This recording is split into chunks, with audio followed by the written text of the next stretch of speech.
Hello everyone, welcome to a series on environment and a story. Today is about the fungi. So, the fungi recognition and conservation. So, the Fungi Foundation, why it was in news is the Fungi Foundation basically, it through UN biodiversity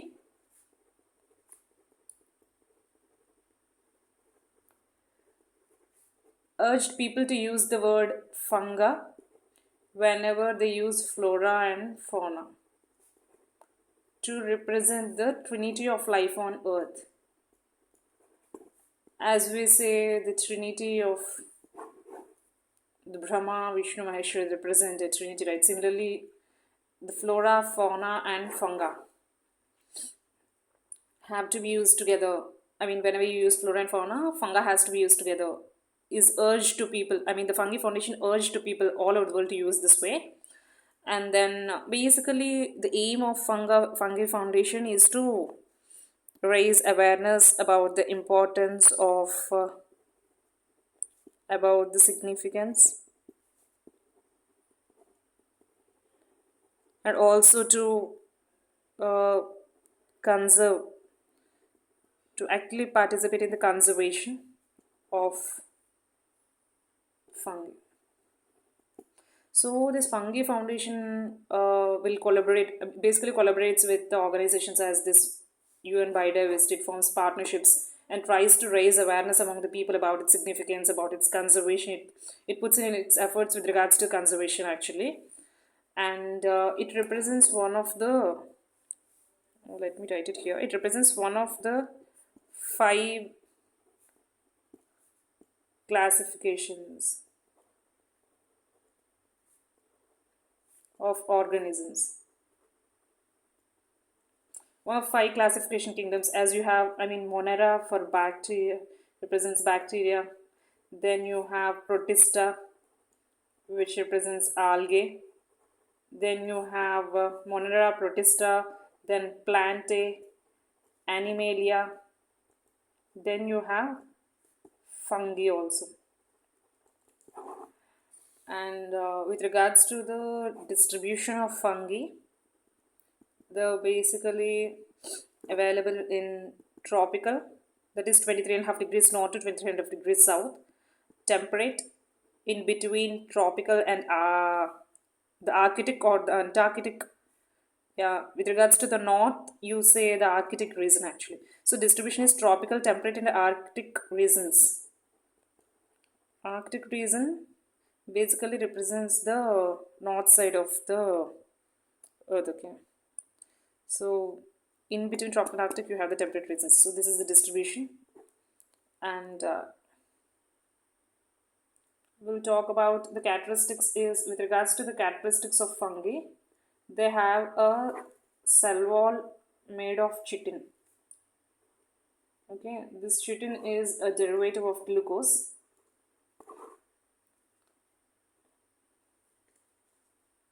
and they are multicellular. They may vary from single cellular to multicellular.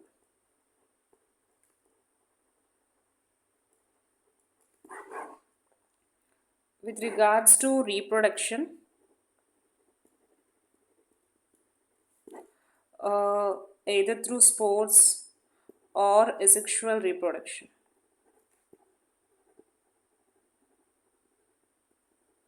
Spores disperse into the environment and then grow into new organisms. And when you say asexual reproduction is through either budding. Let me write it in next place. So within asexual reproduction also, you have budding. They form a bud-like structure within the parent organism. They separate from the parent organism and then form a new organism. They form a bud-like structure. This bud separate and then form a new organism. Fragmentation is also a form of asexual reproduction. That means the parent, it basically fragments into different parts. Okay, and these fragments grow into different organisms. This usually happens in those fungi which have hyphae like structures, in the sense they have thread like structures actually. So fragmentation happens usually in those fungi having this hyphae. And then spores is one common form of asexual reproduction. Okay. And there is another form of asexual reproduction also. I don't think so. We need to go into that detail right now. So with regards to the significance of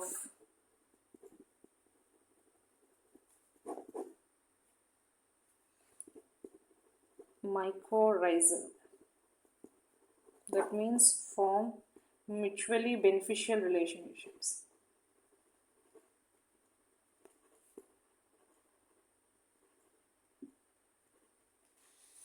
with trees. So in a sense, you see, there's a time if a soil is nutrient poor soil, these fungi, what they'll do, having hyphae like structures, these thread like structures extend into the soil where the roots of soil can't extend. Okay, and they'll try to absorb the nutrients for the purpose of plant, for better growth of the plant. And in return, the fungi, what they'll get, no, they'll get the nutrients and sugars produced from plant through photosynthesis, because the produced from plant through photosynthesis, they require those sugars and nutrients produced through photosynthesis, and thus it is mutually beneficial, right? And also they'll absorb water and helps in plant growth.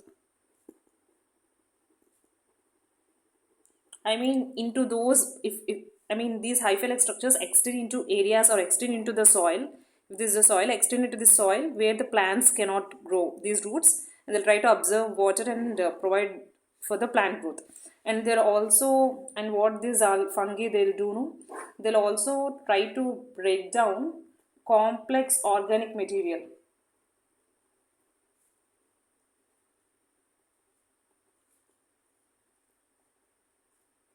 into simpler substances which release nutrients as phosphorus, nitrogen, which are essential for the plant but the plant cannot absorb directly.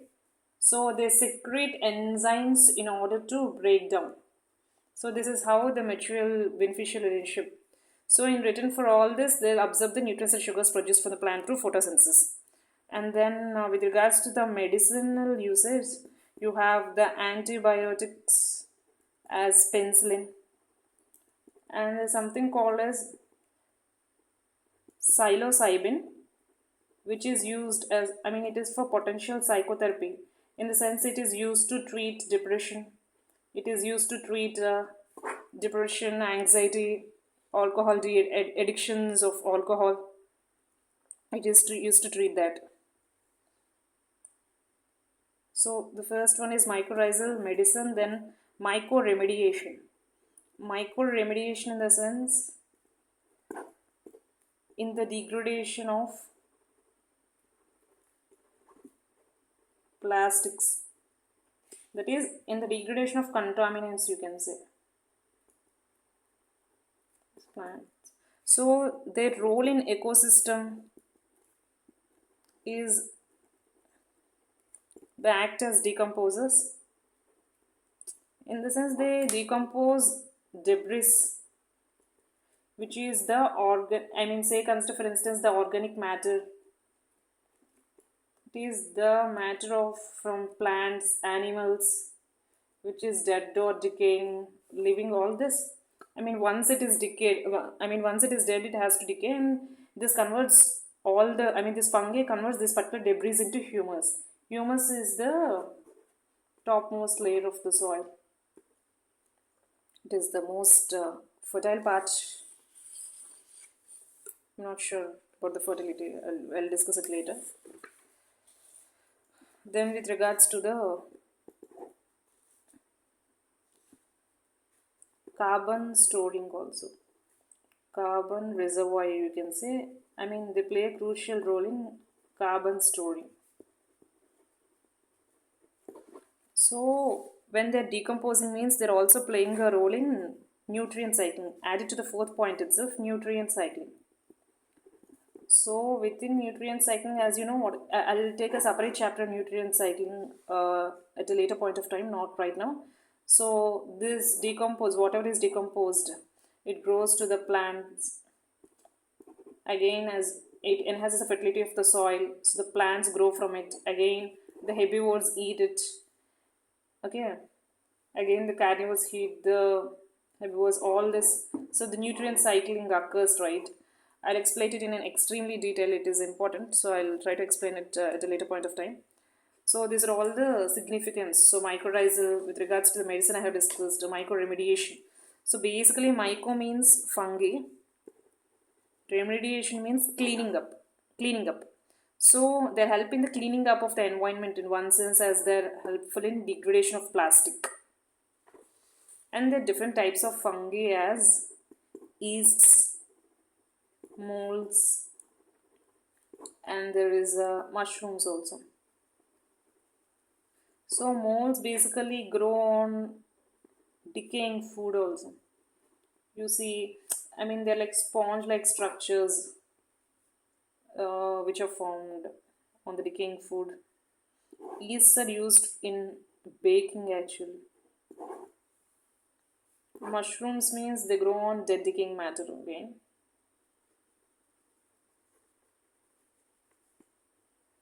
They basically represent these are the three types of fungi that we have. I talked about the type reproduction also. I talked about the significance as well. That's it for today. Yeah, I'll just mention that there's something called as Global Fungi Red List Initiative. So within this, what they'll do, similar to the IUCN Red List, it is part of the broader IUCN Red List only. I mean, those fungi at risk of extinction will be updated. At risk of extinction will be updated within this Global Fungi Red List Initiative. And also, Chile is the only country considering fungi in its law for conservation. And that's a great initiative because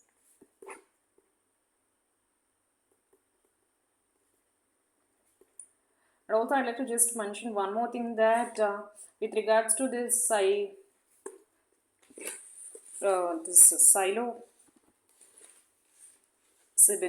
what it is, potential psychotherapy, right? It is basically not legal actually in most parts of the world. It is legal only in one particular part of the US called as Oregon or something. So it's still under research, but it is a potential usage that we can talk about. Okay, this is all about the fungi. If anything is left out, I'll try to discuss it in the next class. And that's it for today. Thank you.